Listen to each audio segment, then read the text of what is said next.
GeM தொலைக்காட்சி நேயர்களுக்கு வணக்கம். கர்த்தருடைய நாமத்திற்கு மகிமை உண்டாவதாக. இந்த நாட்களில் உங்கள் அனைவரையும் சந்திப்பதில் மிக்க மகிழ்ச்சி அடைகிறேன். இயேசு கிறிஸ்துவின் இனிதான நாமத்தினால் உங்கள் அனைவருக்கும் என் அன்பின் வாழ்த்துக்கள். இப்பொழுது ஆண்டவர் பாருங்க, உங்களையும் என்னையும் சகல ஜனங்களை பார்க்கிலும் நம்மை மாத்திரம் பாருங்க ஆசீர்வதிக்கப்பட்டவர்களாக வைத்திருக்கிறார். ஹல்லேலூயா சொல்லுவோமாக. தேவன் நம்மை ஆசீர்வதிக்கப்பட்டிருக்கிற ஒரு ஜனங்களுக்கு மத்தியிலேயும் விசேஷமாக ஆசீர்வதிக்கப்பட்டவர்களாக வைத்திருக்கிறார். அதற்கான ஒரு வேத வசனத்தை நாம் வாசித்து தேவனுடைய வார்த்தைக்கு நேராக செல்லுவோம். உபாகமம் புத்தகத்தை எடுத்து வாசிப்போம். 7ஆம் அதிகாரம் 14வது வசனம். சகல ஜனங்களை பார்க்கிலும் நீ ஆசீர்வதிக்கப்பட்டிருப்பாய். உங்களுக்குள்ளும் உங்கள் மிருக ஜீவனங்களுக்குள்ளும் ஆணாகிலும் பெண்ணாகிலும் மலடியாய் இருப்பதில்லை. சகல ஜனங்களை பார்க்கிலும் நீங்கள் ஆசீர்வதிக்கப்பட்டவர்கள். ஆண்டவருக்கு நன்றி சொல்லுவோமா? சகல ஜனங்களிலும் இந்த உலகத்துல வாழ்கிற மக்களை பார்க்கும் பொழுது சகல ஜனங்களை பார்க்கிலும் என்றால் ஒவ்வொரு கூட்ட ஜனமாக வாழ்ந்து கொண்டிருக்கிற இந்த சமுதாயத்தில் தேவன் உங்களையும் மாத்திரம் பாருங்க விசேஷமாக ஆசீர்வதிக்கப்பட்டிருக்கிறார் என்று நற்செய்தியை சொல்லும் பொழுது நீங்கள் தேவனுக்கு நன்றி சொல்ல வேண்டும். தேவன் இப்படிப்பட்ட மக்கள் நல்லவர்கள், நம்மை விட நல்லவர்கள் வாழ்ந்து கொண்டிருக்கிற காலங்களிலே பாருங்க சமுதாயத்திலையும் கூட நம்ம ஒன்றும் நல்லவங்க கிடையாது, அந்த அளவுக்கு ஒன்றும் விசேஷமாக ஆசீர்வதிக்கப்பட்டிருக்கோம் அப்படின்னா தேவன் நல்லவராக இருக்கிறார், அவர் உண்மை உள்ளவராக இருக்கிறார். ஆகையால் சகல ஜனங்களை பார்க்கிலும் அப்படின்னா இன்னைக்கு ஒவ்வொரு கூட்ட ஜனங்கள் இந்த ஏரியாவில் வாழ்ந்துட்டு இருக்காங்க இல்லைங்களா?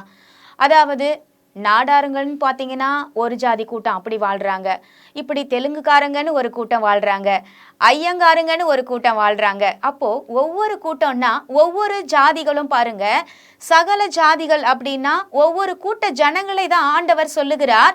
ஒவ்வொரு சகல ஜாதிகளை பார்க்கிலும் விசேஷமாக உங்களையும் என்னையும் அவர் ஆசீர்வதிக்கிறார் என்ற நற்செய்தியை தேவன் உங்களுக்கும் எனக்கும் மாத்திரம் கொடுத்தால் அது எவ்வளவு பெரிய அற்புதமான வார்த்தையாக இருக்கிறது.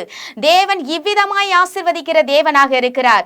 கர்த்தர் நம்மை பாருங்க விசேஷித்தவர்களாக நம்மை மாத்திரம் தேவன் ஆண்டவர் ஆசீர்வதிக்கிறார் என்ற வார்த்தை ஒவ்வொரு மனிதர்களுக்குள்ளும் செல்ல வேண்டும். அப்போ எல்லா மனிதர்களும் இருந்தாலும் நான் மட்டும் ஸ்பெஷல்னா மற்றவங்க எல்லாம் கெட்டவங்களா? இல்லை. ஆண்டவர் உங்களை தேர்ந்தெடுத்திருக்கிறார். தேவன் உங்களை ஆசீர்வதிக்க அவர் விருப்பப்படுகிறார். ஏன்னா இந்த உலகத்துல புறம்பே தள்ளப்பட்ட மனிதர்களுக்காக இயேசு கிறிஸ்து இந்த உலகத்துல பாருங்க வாழ்ந்தார். அவர் யாரெல்லாம் இந்த உலகத்துல புறம்பே தள்ளப்பட்டிருக்கீங்க? உங்களை நேசிக்காதவங்க இருக்கலாம், உங்களை புறம்பே தள்ளப்பட்டு வெளியே நீ தேவையே இல்லை, போ, இங்கே எனக்கு இருக்கிறதுக்கு உனக்கு தகுதியே இல்லை அப்படின்னு சொல்லி உங்களை வெறுத்திருக்கலாம். ஆனாலும் தேவன் உங்களை மறவாத தேவன், உங்களை வெறுக்காத தேவன், உங்களை விசேஷமாக ஆசீர்வாதத்தில் பாருங்க அவர் பெருக பண்ணுகிற தேவனாக இருக்கிறார். ஆபிரகாமுக்கு அவர் சொன்னாரு, என்ன சொல்லியிருக்காரு பாருங்க, விசேஷமான ஒரு வார்த்தை. அவர் சொல்லப்பட்ட வார்த்தை, சகல ஜாதிகளிலும் நான் உன்னை ஆசீர்வதிக்கப்பட்டிருப்பேன். அப்போ சகல ஜாதிகளிலும் அப்படின்னா பாருங்க இன்னைக்கு எத்தனை மனுஷங்க இருந்தாலும் சரி, எவ்வளோ ப்ராடக்ட் போயிட்டு இருந்தாலும் சரி, தேவன் நீங்க செய்கிற தொழிலை தேவன் விசேஷமாக ஆசீர்வதிப்பார். நீங்கள் செய்கிற பணியை விசேஷமாக ஆசீர்வதிப்பார். நீங்கள் செய்கிற ஒவ்வொரு நற்காரியங்களையும் தேவன் உங்களை மாத்திரம் அவர் பாருங்க வித்தியாசமாக ஆசீர்வதிப்பார். இன்னைக்கு நிறைய ப்ராடக்ட் இருக்கு இல்லைங்களா? உதாரணமா சொல்ல போனா ஒரு செருப்பு கடையை வச்சிருக்கவங்க கூட பாருங்க பிராண்டட் ஐட்டம்ன்ற ஒரு கம்பெனியை இன்னைக்குமே ஜனங்க விடுறதே கிடையாது. அதே கம்பெனியில் அந்த செருப்பு அருந்தாலும் பரவாயில்ல, அதே கம்பெனியில் தான் போய் வாங்கி போடுவோம். அப்போது அவங்களுக்கான ஆசீர்வாதம் அவர்கள் ஏதோ ஏற்படுத்திட்டாங்க அப்படின்றது கிடையாது. தேவன் அவங்களை விசேஷமாக ஆசீர்வதிச்சிருக்கார். அப்போது லைனாக இன்னைக்கு எத்தனையோ கடைகள் இருக்கிறது. ஆனால் நம்ம ஒரு கடையை தேடி போகிறோம். ஏன் தேடி போகிறோம்? அந்த கடையில் நல்ல பிராண்ட் இருக்கு அப்படின்றது ஒரு பட்சம் இருந்தாலும் தேவன் அவங்களுக்கு விசேஷமான ஆசீர்வாதத்தை வைத்திருக்கிறார். அப்படிதான் பாருங்க நீங்க செய்கிற தொழிலை தேவன் ஆசீர்வதிப்பார். இந்த வருடத்துல தேவன் நீங்கள் செய்கிற தொழிலாகட்டும் பணியாகட்டும் எத்தனை ஆண்டவர் நற்காரியங்களை செய்ய மனிதர்களை ஏவப்பட்டு நடத்தினார் என்று நம் வேதத்தை படித்து ஆராய்ந்து பார்த்தால் தெரியும். அவர் மிகவும் நல்லவர், அவர் கர்த்தாதி கர்த்தர், அவர் தேவாதி தேவர், அவர் எல்லாரையும் ஆசீர்வதிக்கிறதுக்காக தான் வந்தார். ஆனால் தேவனை நாம் ஒரு பட்சத்தில் பாருங்க எத்தனை பாடுகள் உபத்திரங்கள், எத்தனை வியாதிகள், எத்தனை சோதனைகள் மத்தியிலையும் தேவனை விடாமல் நீங்கள் இருந்தீங்களா? தேவனை விடாமல் பிடிச்சிக்கிட்டு இருந்தீங்களா? தேவன் தான் என் வாழ்க்கையில் எல்லாம் நினைச்சிங்களா? நிச்சயமாக தேவன் உங்கள் வாழ்க்கையை அவர் மாற்ற சர்வ வல்லமை உள்ளவராக இருக்கிறார். இன்றைக்கு நாம் சகல ஜாதிகளிலும் மேன்மையாக வைத்துட்டார். ஆனா அது இன்னும் வெளியே தெரியாம இருக்கு.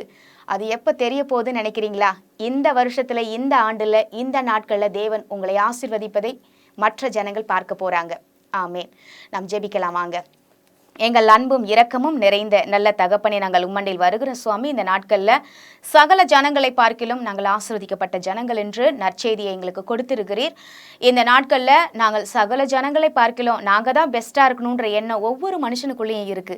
ஆனா நம்ம வாழ்றதே எதற்காக வாழ்றோம்னு தெரியாம வாழ்ந்து கொண்டு இருக்கிற ஒவ்வொரு ஜனங்களையும் என் தேவன் இந்த வருடத்துல விசேஷமான ஆசீர்வாதத்தை என் தேவன் ஆண்டவரை நீர் கொடுத்து ஒவ்வொரு மக்களையும் விசேஷித்தவர்கள், ஒவ்வொரு ஆசீர்வாதம் ஒவ்வொரு சிரசின் மேல் வைத்திருக்கிறேன் என்று அவர்களுக்கு வெளிப்படுத்தும் வண்ணமாக அவர் வாழ்க்கையில நற்காரியங்களையும் நற்செயல்களையும் என் தேவன் செய்யும்படியாக நாங்கள் ஜெபிக்கிறோம் ஜீவனுள்ள நல்ல தகப்பனே. ஆமேன். கர்த்தர் நம் அனைவரையும் ஆசீர்வதிப்பாராக. God bless you.